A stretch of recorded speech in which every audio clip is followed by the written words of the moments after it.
Hey there, welcome back to the Life Pulse. Today, we're going to chat about something super important in our digital world: healthy social media habits. Now, I know social media is a huge part of our lives. It keeps us connected, inspires us, and sometimes, let's be honest, even overwhelms us. But what if we could use it in a way that makes us feel good and energized instead of drained? That's what we're here to explore. You've probably noticed that spending too much time scrolling through your feed can sometimes leave you feeling anxious or even a bit down. It's like eating too much junk food. Even though it might taste good for a minute, it's not doing any favors for your overall well-being. So let's talk about a few simple, proven habits that can help us enjoy social media without falling into its pitfalls.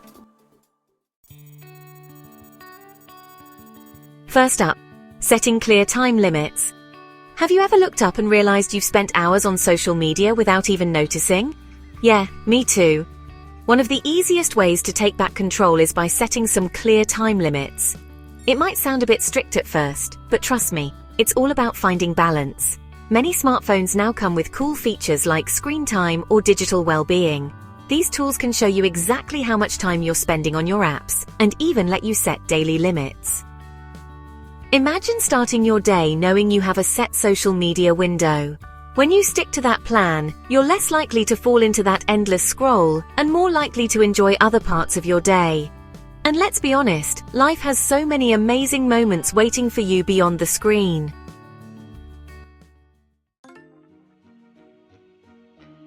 Next, curate your feed thoughtfully. Let's be real. Your feed can sometimes feel like a mixed bag of emotions. One minute you're laughing at a funny meme, and the next, you're feeling anxious from a barrage of negative news. It's important to remember that you have the power to control what you see. Take a moment to think about the accounts you follow. Are they making you feel inspired, informed, or happy? Or do they leave you feeling stressed or inadequate?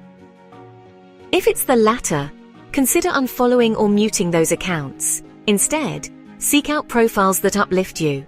Follow artists, educators, or community pages that spark your curiosity and make you smile. It's like cleaning up your room. When you get rid of the clutter, you have so much more space for the things that really matter.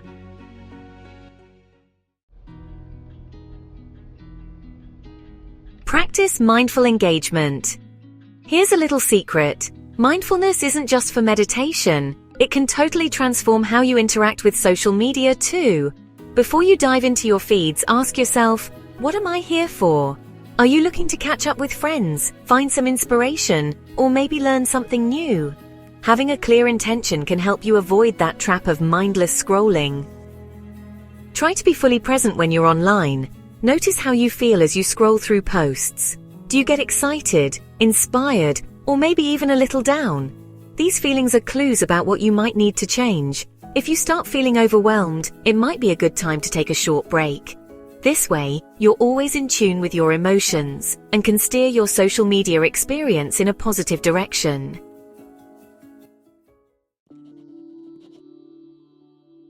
Schedule regular digital detoxes. Ever heard of a digital detox? It's essentially a break from all things digital, and trust me, it works wonders. Setting aside some time each week where you completely disconnect from your devices can help reset your mind and body. Whether it's an hour after dinner or an entire day on the weekend, stepping away from social media gives you a chance to recharge and enjoy life in the real world. During these detox periods, try to engage in activities that bring you joy. Read a book, go for a walk, or catch up with a friend face to face. You'll likely find that these breaks not only reduce your stress, but also make the time you spend online more intentional and fulfilling.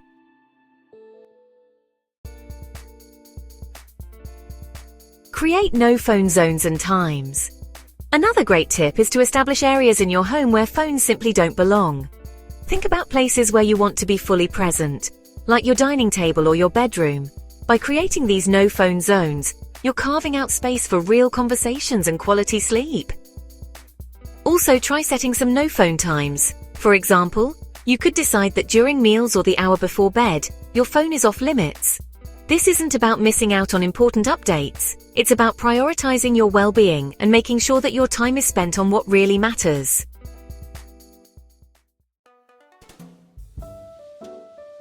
Engage actively. Instead of just scrolling. How often do you find yourself just scrolling without really engaging? Instead of passively consuming content, why not jump in and participate? When you comment on a post, share your thoughts, or even create your own content, you're not just a spectator, you're an active part of the community. This kind of active engagement can make social media feel more rewarding. It turns your experience into a two-way conversation rather than a one-sided feed of endless images and text. Plus, when you add your voice to the mix, you're helping to create a more positive and thoughtful online community.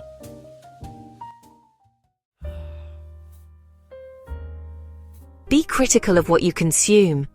We all come across content that doesn't always serve us well.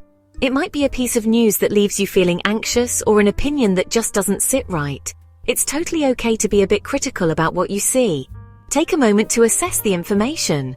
Ask yourself if it's coming from a reliable source and whether it's having a positive or negative impact on your mood.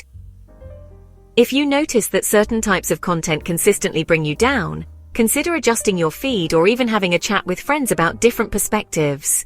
By being mindful of the quality of the content you consume, you're actively choosing to protect your mental well-being.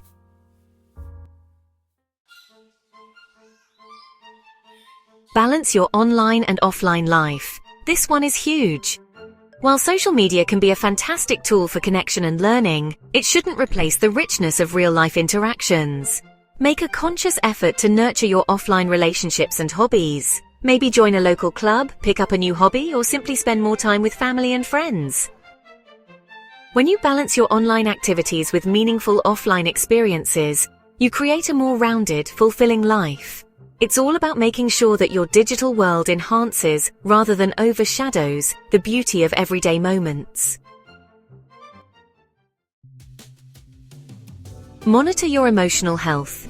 Let's get real. Our emotions can tell us a lot about our social media habits. Consider keeping a simple journal where you jot down how you feel before and after spending time online.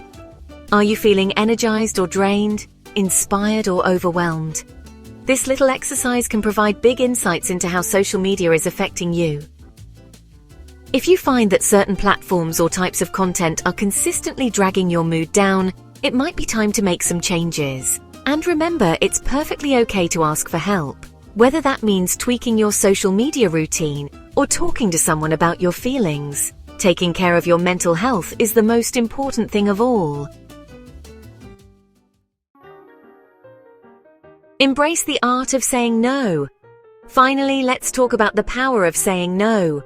Social media can sometimes feel like a relentless demand for your attention. Notifications, messages, and updates are constantly popping up, and it's easy to feel like you have to respond to everything. But here's the truth: you don't. It is absolutely okay to say no to some of these demands. Turn off non-essential notifications. Ignore posts that don't add value to your day, and don't feel guilty for taking time just for yourself. Saying no isn't about missing out. It's about protecting your time and mental space for the things that truly enrich your life.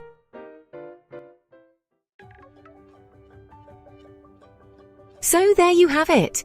Some straightforward, proven habits to help you build a healthier relationship with social media. By setting time limits, curating your feed, practicing mindfulness, taking digital detoxes, creating no-phone zones, engaging actively, critically evaluating content, balancing online and offline life, monitoring your emotions, and learning to say no, you're giving yourself the gift of control over your digital world. Remember, the goal isn't to banish social media from your life. It's about using it in a way that supports and enhances your well-being. These habits are not one-size-fits-all. Feel free to experiment and see what works best for you. The journey to a balanced digital life is personal and ever-evolving. Thanks for hanging out with me today on the Life Pulse. I hope you found these tips as helpful and inspiring as I do. Let's keep this conversation going. Share your thoughts, your wins, and even your struggles in the comments below. Together we can create a community where we're all learning and growing in this digital age, one mindful click at a time. Until next time, take care, stay curious, and remember, you're in control of your digital life, and you can make it a positive one.